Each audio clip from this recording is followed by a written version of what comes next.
Baby, you are gonna go broke showing turkeys like these. Now we're talking turkey. Gobble, gobble, motherfucker. It's turkey time. Gobble, gobble. Somewhere, hidden from sight, closer than you might think, is a place that's not on any map. Midian.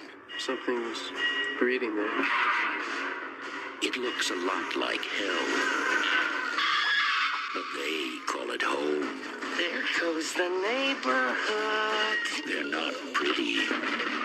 They're not neighborly. You'll come back now, you hear? They're not even human. But this time, they're the good guys. From the imagination of Clive Barker comes Nightbreed. You can't go down there. They have only one enemy. A beast called man, sworn to destroy the Nightbreed. Sounds like we're going head to head with the devil himself. And only one chance. A man called Boone.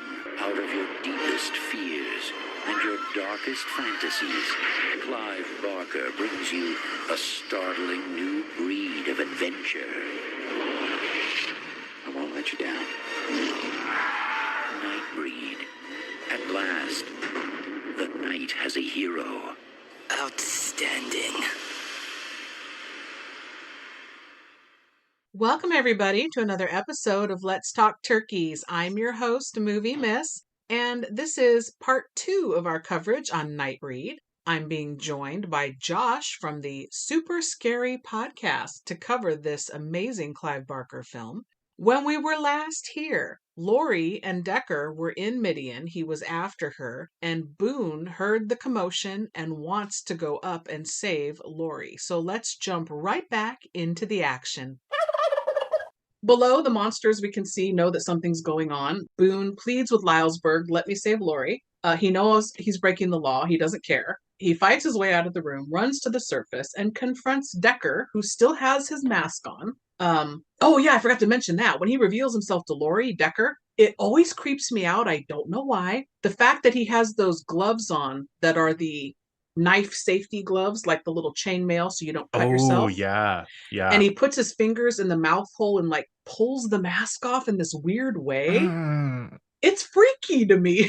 Yeah. It's like we got, side note, it's like, speaking of the costuming, it's like we got two subsections of the BDSM leather community going off against each other, right? We have Decker, who's into like the freaky shit, and then we got we got Boone, who's in the leather jacket, no shirt, jeans, the Doc Martens. Like, it's giving very if you're familiar with queer artists like Tom of Finland, right? Like, are you familiar with that movie? I'm not, but I will be looking it up when we're done. Yeah, it's like it's a Finnish an artist from Finland who draws like this like homoerotic art that's like men in leather, and it's literally like what Boone is wearing. Okay. Yeah, so it's like, you know, like, and maybe like with the harnesses and all of that too kind of mixed in, but yeah, it's like I said, it's like two different factions like going off against each other. Like, it's okay, we don't need to do this. So Boone says he's dead. Decker stabs him anyway. Boone holds Decker, removes his mask, and the guy with the, peely face guy comes over and says he wants Decker's balls and eyes. I thought that was an interesting choice of words. I was like, all right, man who knows what he wants. All right. So he leans in and asks the doc if he remembers him, because he's obviously, the scene we didn't get was Decker putting the nail in his coffin in the hospital. Yeah. Decker slips out of Boone's hold and runs off. Boone transforms into his monster self. We finally get to see this, and it's a little lackluster, I thought. Yeah, it's a little underwhelming. I wrote down that the transformation is giving low-budget American Werewolf in London. Yeah. And I feel like that's what the shots were going for, because it's like straight up like when God, I can't remember the guy's name from Werewolf in London, but basically, like, they show the shot of him, like, kind of transforming with his teeth and, like, the snout of the werewolf. And it gave a very similar cinematography to that of him kind of like falling and like kind of transforming. But then in this case, it's like we said, lackluster, underwhelming. Like, he doesn't look cool like the other people. He has Peely, like engravings on his face, basically. yeah, and they're kind of CGI-ish. And I'm Peely like face guy looks way better. exactly. Like, what is happening? Did you run out of materials, makeup for him? Like, what is happening? Again, I'm curious to see in the book, though, if that's how he's described. Maybe that is his look supposed to be. Oh, maybe. If not, I'm very disappointed. Yeah. So Lori screams and passes back out when Peely Face Guy climbs on top of her. And Boone hears her screaming, so he lets Decker go and goes back to save Lori. Lylesburg, not happy that Decker knows their location. Now we're done for because he's going to bring people back. I just know it. Mm-hmm. Baphomet, their god, is not happy. So he's like, I need to go see Baphomet, Boone says. Mm-hmm. Cut to this little podunk gas station in the middle of nowhere where this sweet, salt of the earth little old man is working, talking to his, taxidermied wolf on the table there. Yeah, I was like, okay, we all need friends, I guess. So he is in the middle of nowhere. He makes his, he Yeah. makes his friends. So he runs this little garage, and Decker comes in, asks to use the phone, calls the police, and agrees to meet up with them in a nearby town, which I thought had the craziest name, Sheer Neck. Let's meet in Sheer Neck. Okay. So the man asks Decker, "Oh, have you been up to Midian? Because I can smell it on you." Why are you smelling me, first of all? Yeah, all right. So Decker goes out. We get a good look at the inside of this shed situation here. There are Christmas lights everywhere, plastic toys, Barbie dolls hanging upside down, knickknacks galore, and just weird shit everywhere. Yeah. Were you as confused as I am watching this? Like, what is he doing here? Yeah, and I don't it implies that he knows the monsters or like encountered them before, and I don't know if he's wanting to be one of them. I don't know. I don't know the vibes of this man because it's kind of all over the place. I don't know. And then the Christmas lights, all I could think of was Stranger Things with the Christmas light situation on that show. But yeah, it's very confusing.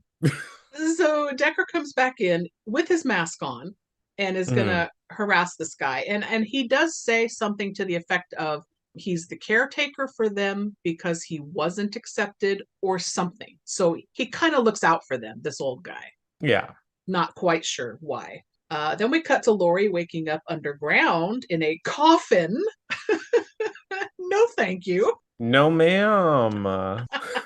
Babette's mother, Rachel, is there, explains to Lori about the Nightbreed, who they are, why they're down there. Everybody's afraid of them, they're outcast, etc. Can we just talk about how her name is Rachel, her daughter's name is Babette, and her husband's name is Lylesburg? Like, what is going on with the names?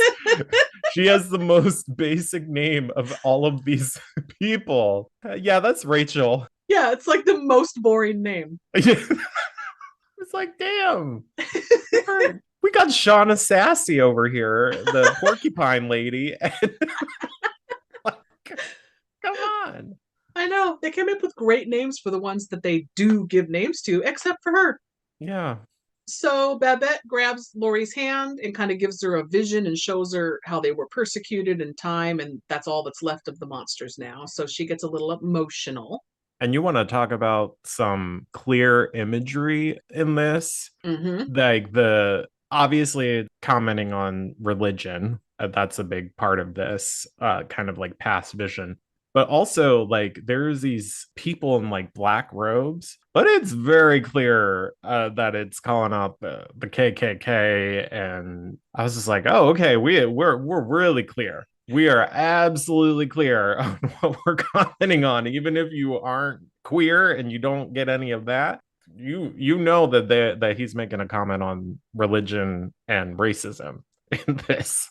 1,000%. Clive Barker has always had a running theme with anti-Catholicism, especially, and Mhm. anti-religion. So that totally tracks. Yeah.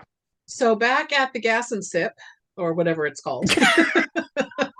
Back at Wawa. This poor little old guy's all bloody and wounded and tied to a chair with his Christmas lights. And Decker's grilling him about Midian, and the man explains a little bit about it. And Decker says, well, it's his job to clean up the filth of the world. Ugh. The breeding and the inbreeding and all the filth. We got to get rid of all the filth. And I'm like, wow, that's hitting you in the face with that theme there, I guess. Yeah. He stabs the man, killing him, sadly. And then back under Midian, or in Midian, however it's geographically called, Lori goes searching for Boone, runs into Lylesburg, who tells her that's a bad idea.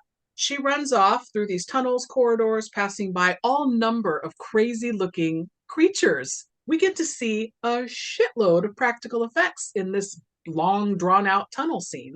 I'm not mad at it. I love practical effects. Yeah. Yeah. I was like, all right, I'm on board for this. She does pass through one room, which becomes a centerpiece now for the rest of the film. It's a large, cavernous room with lots of rope ladders and rope bridges and stuff.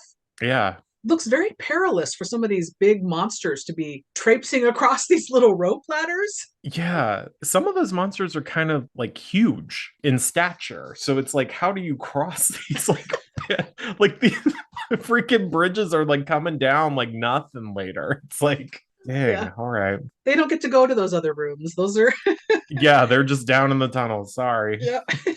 So she spots somebody that she thinks is Boone from the back, follows him around, and winds up bumping into Peliquin.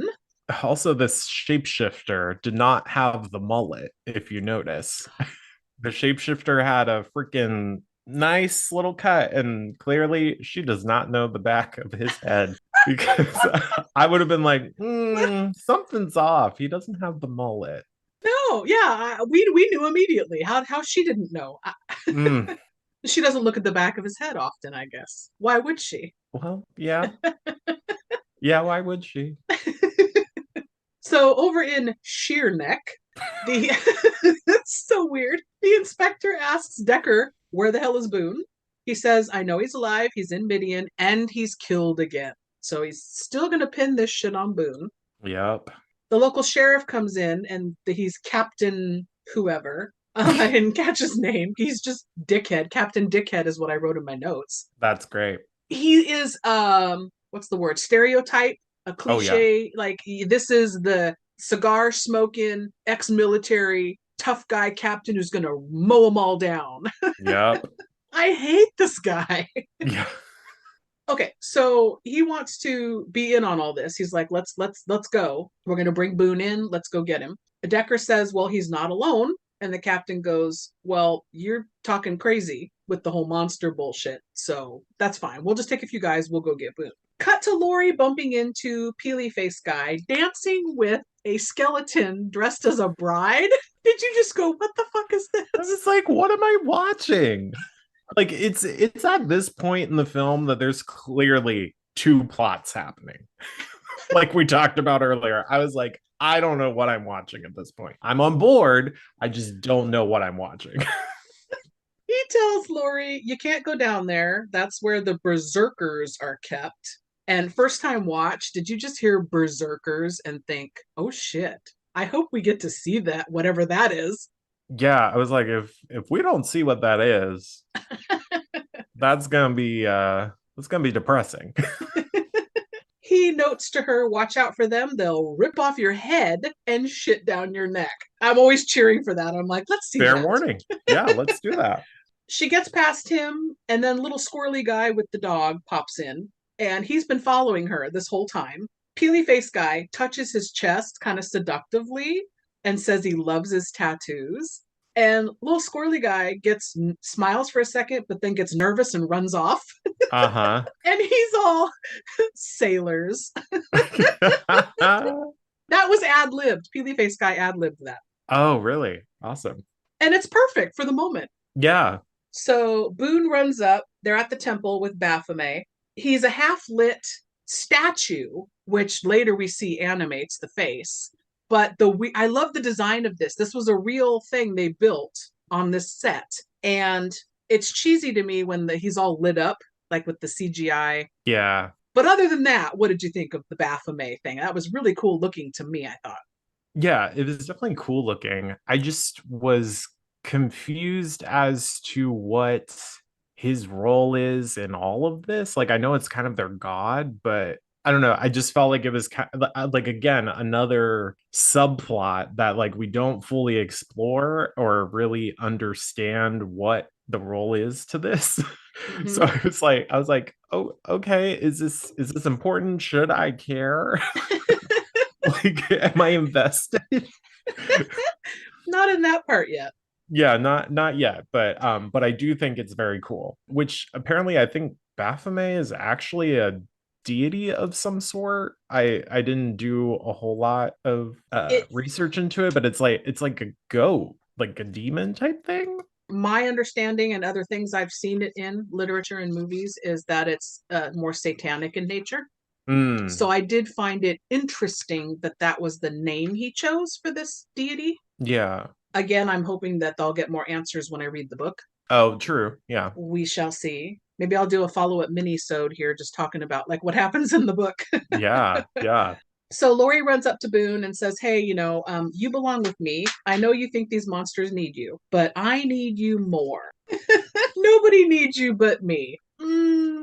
I don't know. She really lays this on thick later, like toward the end, and it's very selfish of her, for one Yes. thing. But also, like, Boone doesn't really give a shit about Lori necessarily at this point. Like, he's more focused if Lori is a piece of the puzzle to what he's doing overall, then great. Overall, he doesn't care if she's around, to be clear. Very much. And also, I think it says something, it speaks to the neediness. Like, Yeah. I can't live my life without you. Yeah. It's like, bitch, yes, you can. It's like, yeah, you can. You had a nice friend, Cheryl Ann, and you got her killed. That's true. And she technically led Decker to Midian. Well, no, wait. No, never mind. Boone led Decker to Midian. Never mind.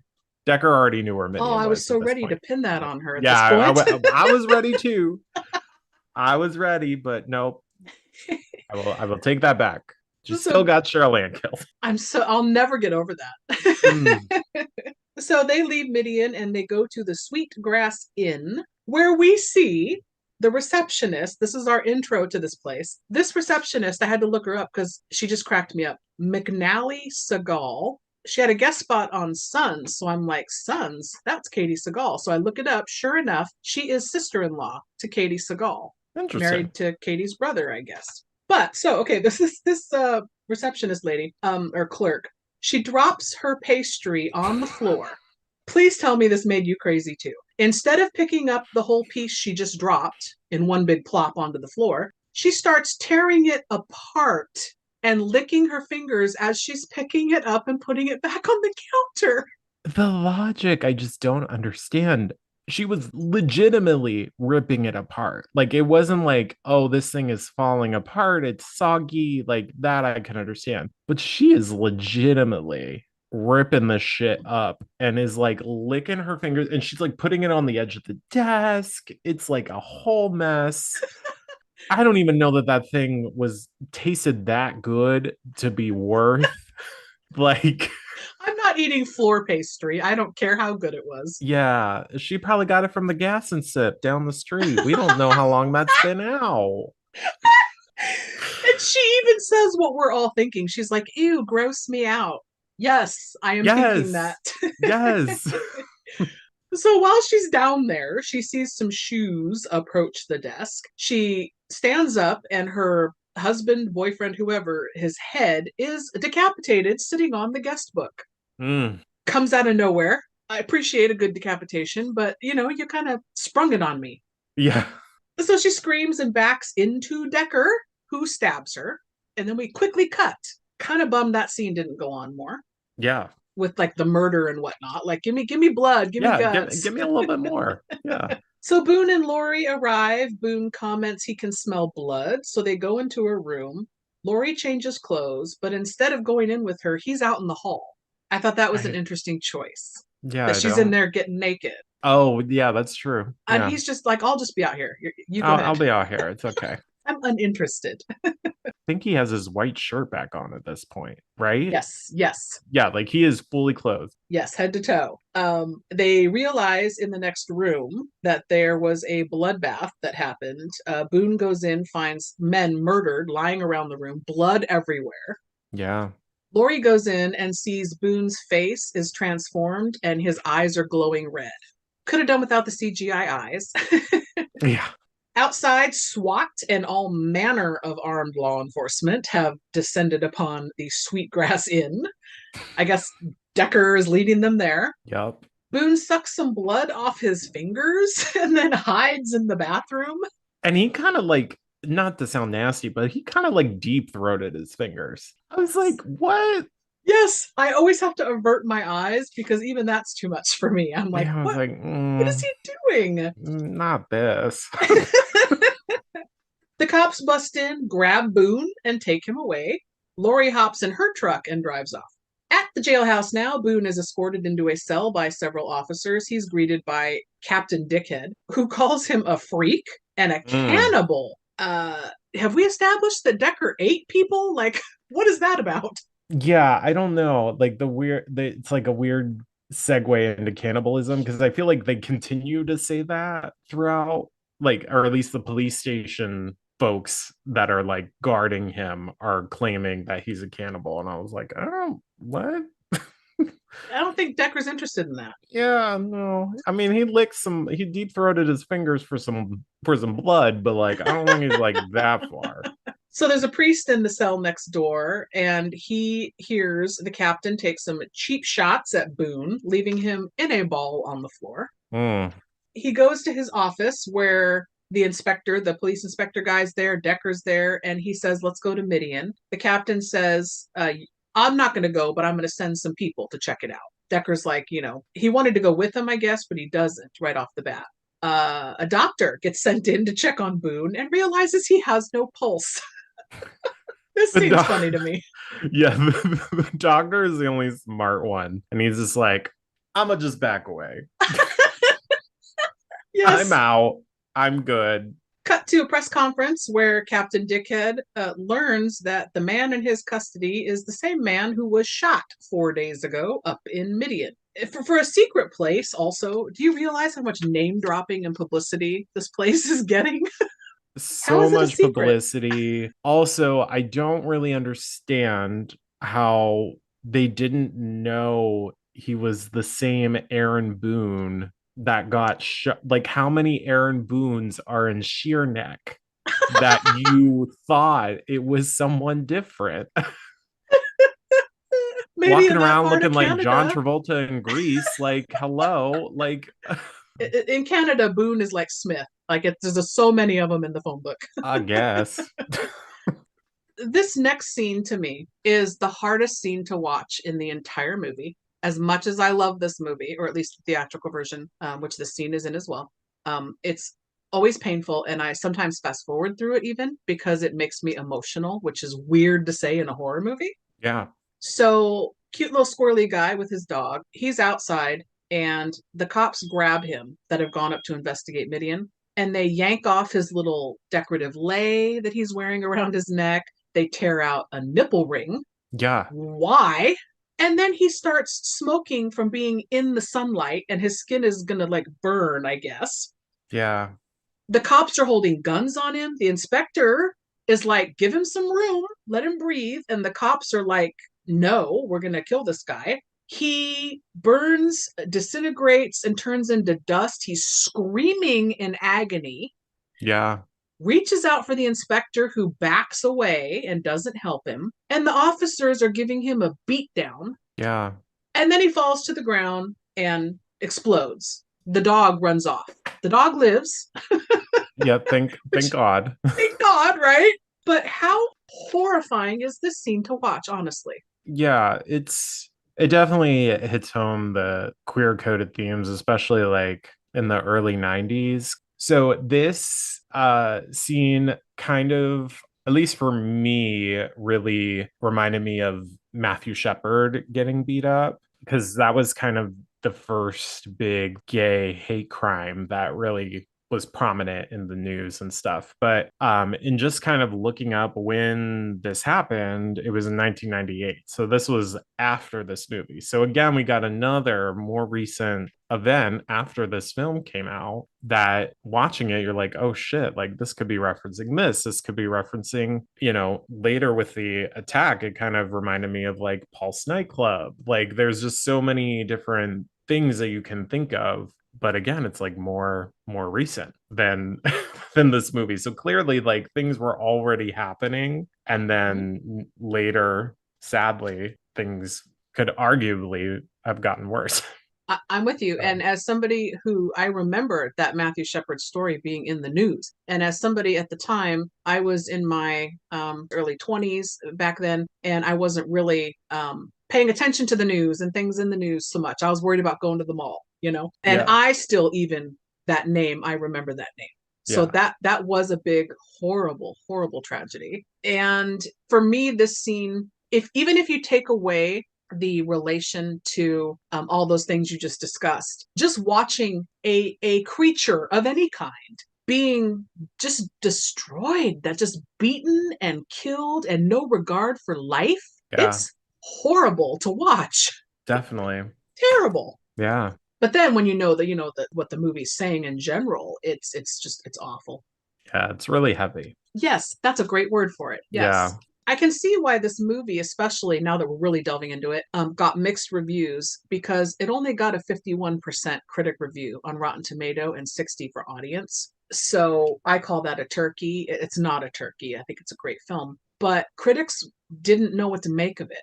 They were like, is this funny? Is this scary? Is this an allegory for something? Is this a slasher movie? Is it a monster movie? Like, the critics didn't know. Yeah. And I think it was, I think nowadays where it's, people can still critique it, but it's a little more digestible and more like, oh, clearly has a message, and, and we can blend genres. It doesn't have to be just one specific thing. But I think, obviously in the late 80s, early 90s, like as far as horror goes, I mean, up until maybe like Scream, when that kind of flipped the script a little bit, everything was kind of played straight edge, and it wasn't like, you might have a little bit of comedy in a horror film, but it wasn't like it had to be one or the other. You know what I mean? Yes. So this scene kind of wraps up with the cops deciding they're going to go to Midian after the report of what happened. The captain says, let's round up the troops. He grabs the Reverend Ashbury, the priest, out of the jail cell. He tells him, go get Bibles, holy water, and whatever else you people use. Use for what exactly? Yeah, I was like, I don't know how that's gonna help. And maybe that's also another commentary from Clive Barker of like religion using these items, and it's like, that's not gonna help. That's not gonna make it go away. So townsfolks with guns getting in their trucks, and I call them a bunch of hillbillies out for private justice. They're just ready to rally and go blow shit up. They just do not care. Ooh, Lord. So they all have every manner of heavy artillery you can think of. They're going to head to Midian. They're going to just kill whatever they can find. So Peely Face guy now shows up. We still don't know his name. Shows up to pick up Lori, Rachel, and they head to get Boone because he survived his meeting with Baphomet, which means he's special and he needs to help save Midian. Okay, cool. Okay. Sure. And I love how it's just kind of an offhanded comment from Rachel. Like she is serving in this scene, honey. And listeners, you can't see, but I'm pulling out a blanket to imitate her, because she's like, yes, he's he's very special, and like she's covering herself because she can't be in the sun, right? But she's just like serving. She's like having this cute little hood. Like this is a role that like I could see Angelina Jolie playing today, like just serving just serving 1000%. C word queen, like you know. It is so much that. Oh my god. Okay. I didn't know we were gonna have all the props today. I love it. I'm pulling out the stops. I Like, love it. So the cops freak out when Peely Face and Rachel show up and they run to the back. The room fills with smoke, and Rachel makes it through this heavy metal door, her monster power, I guess. But the clothes can't make it through the door. yeah. She left her shawl behind, right? It's probably outside of the door. And she just comes in and she's just like, titties, sitting pretty. My question was, okay, so the clothes can't make it through the door, but you can. How about all that weird shit you have in your hair? Yeah. How did that material make it through the door? I think this was a choice. So the guy gets distracted. He tries to shoot her. He ends up shooting his fellow cop that's in the room there. He lets her get right up on him and kiss him, and it kills him, I guess. Okay? I mean, it is like poison ivy. Yes. You know what I mean? Like it's very much that. So, did you also notice? This was so funny to me. Not only did they make it a point to make sure she was naked, but they oiled her up to the gods. She was glistening. Stunting on these hoes. she said, I'm gonna come in and show you why my name is Rachel. Also, I just have to say, when they pulled up in the car and the door opens and Lori's like, Rachel? I was like, who's Rachel? I rewinded it twice because I was like, who's Rachel in this car? I didn't know that was her name until that point. And I was like, you mean to tell me this queen with the shawl on her head and her titties out is named Rachel? I can't get over that. So they break Boone out, but not before they have a quick makeout session, him and Lori. What was that? Gotta show that he's still somewhat interested, I guess. I don't know. He's winging it at this point, I think. He's giving her what she wants. Yeah. The doc, the priest, the captain, and all the men, as well as all the redneck troops, show up at Midian. And that sounds like the beginning of a horrible joke. A doctor, a priest, and a police officer walking into a bar. And it's still daylight. So I was trying to clock this. I'm like, okay, how's this going to go? Are they going to like wait for night to attack the monsters or what? No, they immediately start setting up bombs at every exit with tripwires. The priest tries to appeal to the captain, saying this is wrong. It's a sacred place. It's not evil. The captain hits him and we'll have none of it. Oh, is this when he drops the F-bomb on him? Not fuck, obviously, but the F slur, yeah. Yeah, the F slur. Yeah. He sure does. Yes, All I was right. going to ask you, did you gasp? Like, what did he just say? Yeah, sometimes when I watch these older like horror movies, I'm like, oh, I kind of forgot that it was acceptable to just drop that. Yeah, a sidebar. When I was in high school in the 80s, when it was very rampant, that was what all the dudes did when they wanted to insult each other. Mm. And I don't understand, how that was ever a thing, to be honest with you. I hate that word. I hate it. Yeah. Okay, Decker slinks over to his truck, and the inspector... Not slinks. Man, it's so dramatic. What does he do? No, slink is definitely the right word. Because this man is so dramatic. He is. And the inspector comes over and he makes a little show of it, like a show and tell of what's in my cab. And kills him very unceremoniously. I was going to say that too. I was like, I don't know. Like one weird slash and he falls to the ground. Whoop. But we wanted to like decorate Cheryl Ann's body with like knives and shit. Like, I guess that just kind of adheres to the slasher trope of, the men always get offed off. That was a weird way to say that. Leave that in. But he gets oft so quickly, like most men in horror movies, but like with women, it's like they linger on it a little bit and they can like make a show of it, right? Which You're right. I don't know. All right, well, now we're going to head into the slam bang finish. So, the car with Boone and company speeds to Midian as the sun is setting. The men are blowing up Midian. It's rocking the underground. We can see shit falling down in on the monsters everywhere. Some Yahoo in a truck decides he's going to burst through the gate and run over Peliquin. Doesn't hurt him. Peliquin's fine. Yeah, Pelican just like dodges out of the way. But the truck makes a hole in the ground and caves in some of the underground. Boone, Rachel, and Lori go running into Midian. Decker puts his mask on and sees Lori and makes chase. Below, Lylesburg tells everybody, stay put. Boone says, we can't stay put or we're all gonna die. We gotta go. Yeah. I didn't get that logic either. Lylesburg, like, this is our home. Well, your home's done being blown up. You can't just stay there. Yeah. You'll find another place. It's fine. There's probably another freaking cemetery in Sheerneck. It's fine. This place is clearly lousy with like hiding places. That little gas station nobody knew was there. Yeah. So Boone tells Lylesburg, we need to get the children to safety. Let's move Baphomet. Okay, that's a big ass undertaking. That statue's huge. That statue is heavy. So outside, it's more like the Wild West. Everybody, and by everybody, I mean monsters, are getting blown up, burned, shot at, you name it. Yeah. Full on assault. Decker in his mask, still chasing after Lori. I don't know Why? why. Why do you give a fuck about Lori? I'm with you. I always think that. I'm like, why is he bothering? Boone tells some more monsters, arm yourselves and fight back. He grabs grabs a gun from one of the local yokels that runs up to him holding a gun.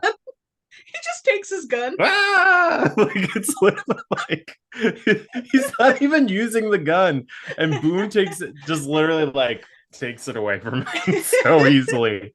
Dang. More men with guns bust in some doors. They go underground and start blasting away at monsters. Lori falls through the ground into that big ladder room. She runs off and finds Babette. Rachel shows up, kills a man who's cornered Lori and Babette. I like this shot though. It's her hand goes through his chest, but it's slow. Yeah. Really it's cool. So good. It's so good. I think there's another movie that does that, and I can't remember what it is. I would love that. I gotta look that up. Yeah, I can't remember. I'll have to do the most basic Google search of like someone punches through a man in a movie. And you'll get a list of like 50 things. Like, oh yeah, Rachel will come up before the one that I'm actually thinking of. She'll probably be the number one. Yeah, absolutely. So the priest puts a gun to the captain's head and tells him, you have to stop, you're killing children. I was happy to see that turnaround. Yeah. The captain, this is where the captain drops the F slur. This is the scene because he's got the gun in his face. Yeah. Mm-hmm. And gets super aggressive. But Boone comes to the rescue with a flying kick right out of Street Fighter. Yeah. His monster superpower, I guess. Yeah, I guess. The priest removes his collar and asks Boone if he can be a part of this. He wants to hang around. In the theatrical version, that does not happen. The priest doesn't join. He doesn't take a good turn, right? He stays like a bad guy. Got it. So Shuna Sassy, our girl, yes, our takes girl out 3 men very seductively. Love this scene. Another lady with her titty sitting pretty, and she is just I love the like kind of slow motion dance thing that she's doing. Yes. And when she flips her head, it's like a flipping of the hair action, but it's her quills. Yes. It's so sexy. Yes. And she takes out 3 men with her quills here. And then underground, the priest follows Boone, who finds Lylesburg, informs Boone Baphomet is going to destroy everything. We got to get the fuck out of Dodge. Yeah. They decide to set the berserkers free, who are uncontrollable. Yes, please. Yes. So, topside, 2 monsters take out some more hillbillies. And then the one monster has snakes or eels or something that like come out of his belly and wrap around. Yeah, this guy's fucking weird. Weird, but I'm glad he's on our side. Like, Yes, because those things like are under his, control. They're out of his body and they just reach across and take out a guy's eyeballs. Yeah. So fucking cool. Yes. And the other guy just looks and he's like, what a mess. A little bit of comedy. Yeah. So before Lylesburg is able to set the berserkers free, a hillbilly gets down there and shoots him between the eyes. Just takes him right out. And then Again, another unceremonious killing. for our most important, you would think, lead monster. Right. But we do get to see something really cool when he dies. The little slits, like the slats that are on his face, all open up, and we see that they're all eyeballs. Oh, wow. Yeah, that So is that's true. very deflated death. I wanted something more grand for Yeah. Lylesburg. So then we see what kind of looked like to me the flying spaghetti monster. Just this this really bad stop motion flying through the air and takes out the hillbilly. I did not know what that was. Yeah, this is where it kind of gets bonkers again with the mixture of CGI, green screen, and practical effects all kind of Yes. coming together, and it's like not cohesive. That's a great way to put that. It is not. Yeah. Yeah. Boone comes across Lylesburg's dead body and realizes he needs to let the berserkers out. And I do love that when he opens the door for them and they start to come out, these big, hulking, gross, greasy looking monsters, he just goes, oh shit, and like jumps up out of the way. Yeah. I'm like, maybe they're that uncontrollable that they would even kill you who set them free. Like they don't give a Right. shit. Right. So the berserkers get topside and take out so many people, Love it. bashing heads, twisting necks, overturning cars, biting, clawing. These things are out of control. Yeah. The captain gets upset that people are running away. I don't know what he says. I'll kill you all, you bunch of pussies, or something, because they're all running away. Yeah. But then he sees the berserkers and he runs away. Oh, it's classic machismo. Like, I think I think I wouldn't run away, but then you immediately flip and you're like, oh, bye. Bye, Felicia. Yeah. Cut to Lori underground coming face to face with Peliquin, who shows her all the prophecies on the wall, and they foretold Boone's creation and how he was supposed to save them. Now, could you tell by looking at the etching there that that was probably Peliquin, the way the head? I think it was pretty clear. It might not have been the same, like it wasn't red, but it was very clear that it was him. And the way Boone in the white shirt is leaned over like he's biting his shoulder. Yeah, pretty sure it had like a little mark. It's a shoulder bite. It's like, hello. Yeah, how did you not know this was going to happen, Peliquin? Like, it's weird. Mm. So up top, Decker walks up with Peely Face's head on a spike, decapitated, confronts Boone. This shocked me. We never learn his name, Mm. and he's dead now. Yeah. I was like, what? And it's so sad that it's like off screen. I think there is like a brief moment where we see the two of them about to fight, but like we don't see it. It would have been cool to kind of see like a little bit of the fight and maybe you cut away and then, but still, it's still shocking either way. True. But it just did occur to me also, this is twice now that Decker kills this guy and we don't get to see it. Yeah. Twice. What the hell? So they both fall to the ground through this rope ladder room. They're fighting. Decker has this big knife, of course, his weapon of choice. Mm-hmm. He throws it at Boone. It goes in his chest. And I laugh because when they're fighting, they knock over a table with cards and he sticks the ace of whatever to his chest with the knife. Yeah, yeah. I couldn't tell if it was hearts or diamonds. It was definitely one of the red ones, but I couldn't figure it out. I bet it was hearts. Oh. I bet. So then there's a bad edit because we see Boone holding Decker over this cliff like he's going to drop him off the edge. And we see that he has a full head of hair. And then we cut back to a close up and he's still got the mask on. I always like to catch bad edits in a movie. I actually didn't notice that. So why would you? I've seen it 100 times. So Boone kicks Decker's ass, tosses him off the cliff. He finds Lori. She pulls the knife out of him. This shot, I'm squeamish to it, but it's also very impressive because we see it from the side. Yeah. And pulling that knife out. Like, that's great effects work. Yeah. And I like that he turns around and the card is still stuck to his chest. Yeah. It's there for like a good minute or two, and then he finally looks down. He's like, "Oh, I got to get this off me." Yes! I thought that was so great. I'm like, it's just stuck to him. He can't get rid of Decker, the hearts on his chest, no matter how hard he tries. Mm, So Boone goes to confront Baphomet, and of course, Lori follows, like the puppy dog she is. yeah, and so does the priest. Everybody's just following him around.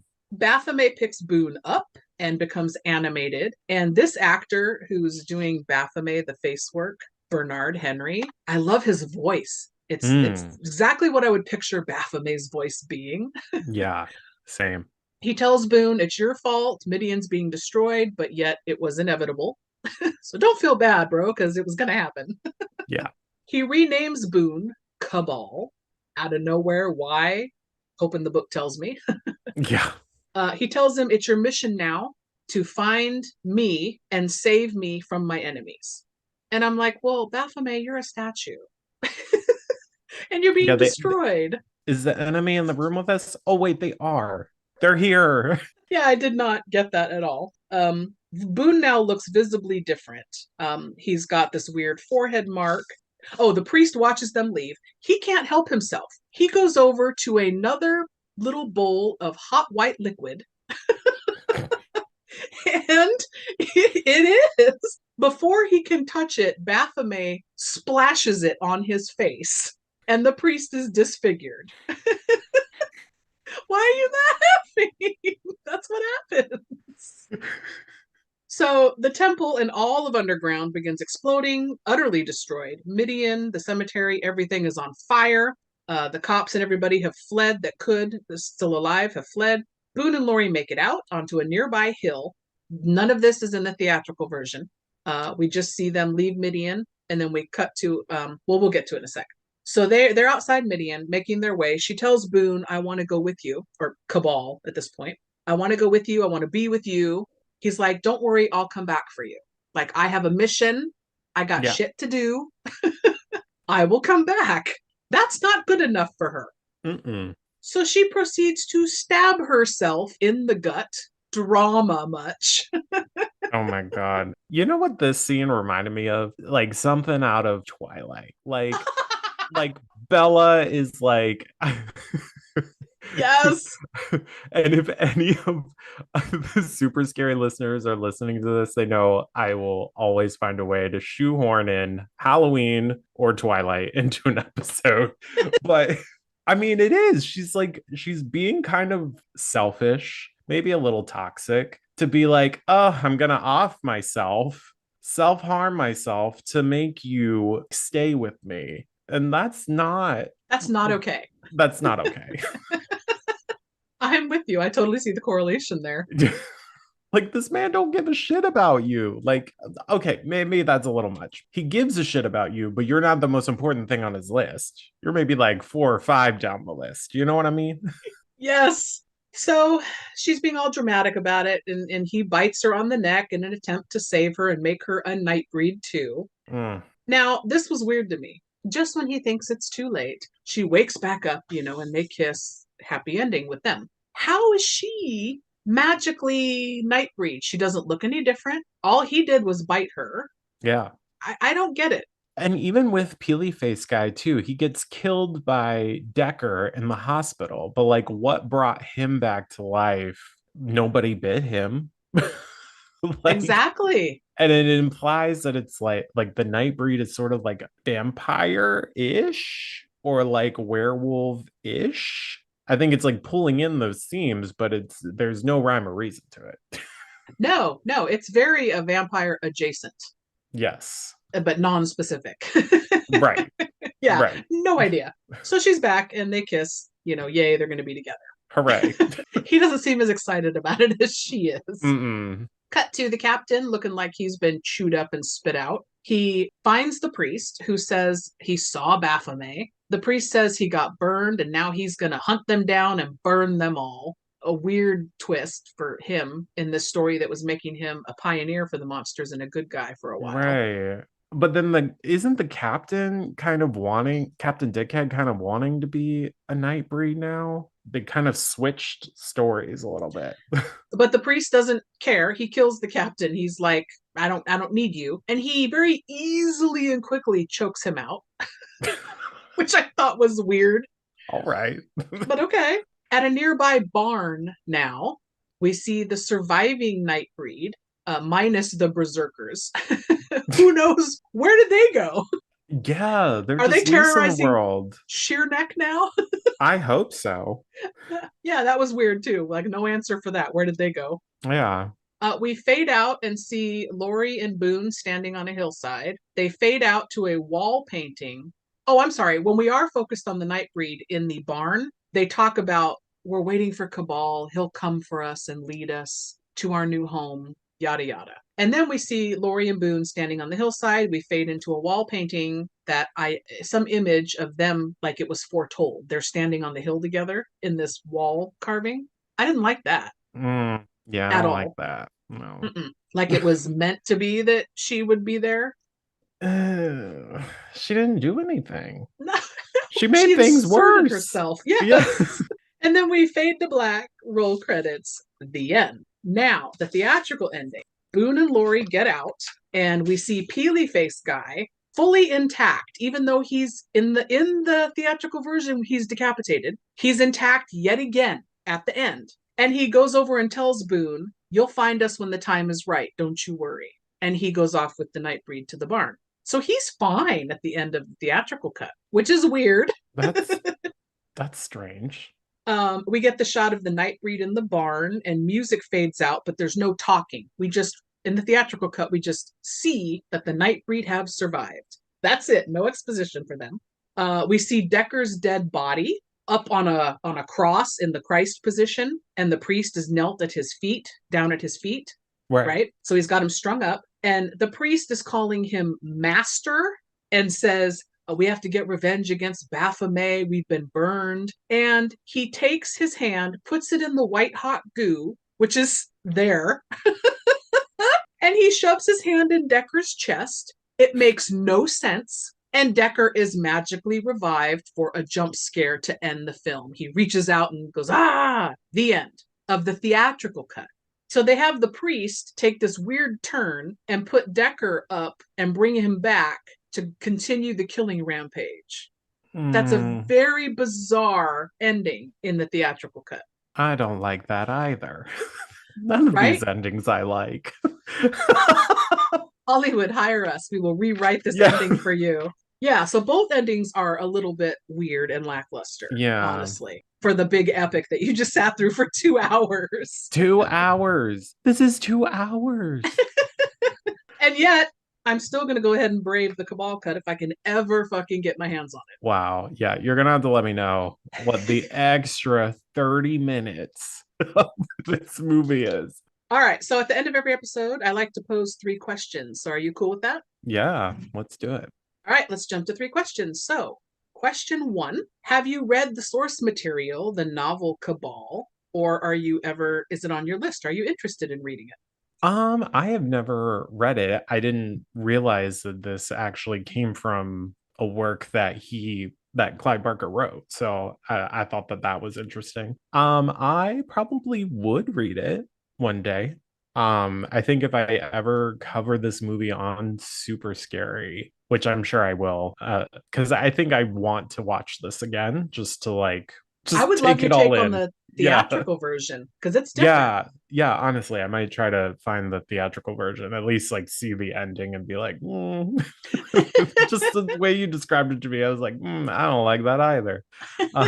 Yeah, I ordered the book last week hoping I would have it read by today, but I did not. So yeah, we'll see what happens in the future. I'm interested because of all of the themes that are present in this film. Right. I'm hoping that the book really expands on all of that. Yeah. Okay, question 2. What other Clive Barker film adaptations have you seen? There's only been about half a dozen. And if you're not familiar with any off the top of your head, I've got a small list here. Well, I would say, I mean, I'm familiar with Hellraiser. I just haven't watched it. I haven't quite gotten there. It's, in my opinion, and a lot of people, a horror classic. Like, it's a staple. It's a must-see. Yeah. And Hellbound, I will say, the sequel, okay. better than the first. Interesting. All Watch them right. together. Yes. Yeah. Aside from that, I am not super familiar with Clive Barker's works. So now that I've seen this, I'm kind of excited to dive into it. Okay, so he directed this one. He directed Hellraiser. He also directed his own adaptation of Lord of Illusions. The story's called The Last Illusion, but the Hmm. movie is Lord of Illusions. It was made in the 90s, so the CGI is awful. But All it's right. got, I don't know how you pronounce her name properly. Famke Janssen Oh, yeah, yeah, yeah. from The Faculty and House on Haunted Hill. Do you know who I'm talking Yeah. about? Yeah, yeah, yeah. She's gorgeous and amazing in it. Scott Bakula is the sexy detective lead. Ooh. It's a fun one. Okay, so then for others, he did not direct. We've got Candyman. Have you seen Candyman? Yeah, I've seen Candyman. Wait, so That's a what? Clive Barker story Oh, so he wrote the story. with the bees and whatnot. Yeah, Forbidden Wow. is the story's called The Forbidden. Okay, okay. Um, he wrote Rawhead Rex, which was one of the short stories in his Books of Blood. That was a film in the 80s, a monster movie. I'm not sure if you're familiar with that one. Yeah, I didn't see that one. It's campy fun. It Nice. is. It is. Midnight Meat Train with Bradley Cooper was from a Clive Barker story. Have you seen Oh, that one? I haven't seen that one either. Also I fun. I gotta get into these. Yeah, those are the big ones. I mean, there's some others that are very much B movie type films, which I don't really recommend, but those are the big ones. Nice. Yeah. Okay, cool. So you've got a few you can add to your list now. Yeah, yeah, absolutely. Myself, I've seen all of them, and like I said, I recommend. I'm horror all day, every day, twice on Sunday. So I recommend Hellraiser, and Hellbound double feature. You're gonna really enjoy them. I know you are. Now that I know you a little better, I know you are. Okay, so question 3: if you could be Nightbreed, you could be a type of monster or creature, and you could do anything you wanted, like have a particular monster skill or ability that goes Hmm. with it. Mm-hmm. What would you want to be? Maybe transform and look like? What would you want your skill to be? Because I'm sure at some point watching this movie, you thought, that's fun. I want to do that. Yeah, yeah.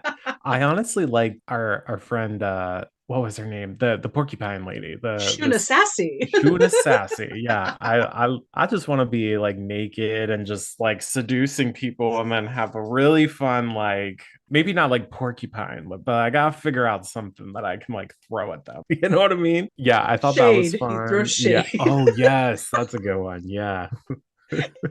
Oh, you can have fans that like turn into blades. Ooh, Throw ooh, yeah, yeah, literal yeah. shade at Hmm. people. Yes, yes, yes, yes, yes, yes. Okay, yeah, that's me. That's me. Yeah.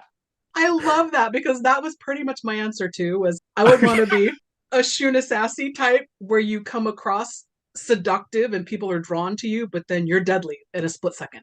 Yeah, yeah. Maybe like a siren or so, like something like that where it's like you lead them in and then you screech really loud or something. I don't know. Like you just like Oh, we would have so much fun monster clubbing. This would be such a party. yes, right? Well, thank you so much for joining me, Josh, to discuss this crazy movie. I'm hoping Absolutely. that you enjoyed it. I did. I love a good campy feature. Yeah, I'm happy that you introduced this to me because I probably wouldn't have watched it otherwise. Like maybe eventually. It's not like something on the top of my list, right? Yeah. But now that I watched it, I love it. So Yay! Even if I could just open one set of eyes. right. Well, I'm hoping that we get some of your listeners on here as well because you were a delight and you brought so much insight to this, which I really appreciate. You were the perfect guest to have for this. So thank you. Well, absolutely. I enjoyed doing some research on it. I like doing that on my podcast too. So I had a lot of fun. Well, listeners, we want to thank you for joining us. If you're interested now, which why would you listen to us first and then watch the movie? But if you're interested now in checking out Nightbreed, it is currently available pay streaming on Amazon Prime, Hulu, Peacock, and Sling TV. So thank you again for joining me, and we want to thank you all for listening. And until next time, goodbye. Hey, listeners, this is where to find Josh and his Super Scary podcast. Thank you so much for having me on this week. You can find me at Super Scary Podcast on Facebook and Instagram. You can also listen to the podcast every Monday on your favorite podcast streamer. And you can email me at superscarypodcast@gmail.com. If you like what we do over here, you can sign up for our Patreon at Super Scary. And we hope to see you over there. Destroyed our refuge. This was inevitable. No home is forever. You must rebuild what you've destroyed. You must find me, heal me, save me from my enemies. You are no longer Boone. You are Cabal.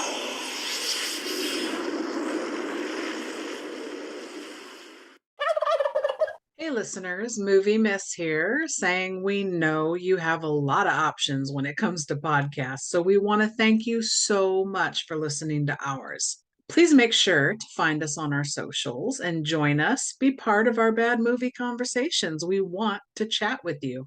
We're on Facebook with an official page, as well as a Let's Talk Turkeys discussion group, where you can talk with other like-minded individuals who like bad movies. We're on Instagram at Let's Talk Turkeys. Our Twitter handle is at Gobble Podcast. That's GOBBLEPODCAST. And of course, you can always email us direct. We would love to get suggestions from you of movies you would like us to cover. If you want to be a guest on the show, we would love that. So directly, that's Let's Talk Turkeys, all one word, at yahoo.com. You're still here? It's over. Go home. Go.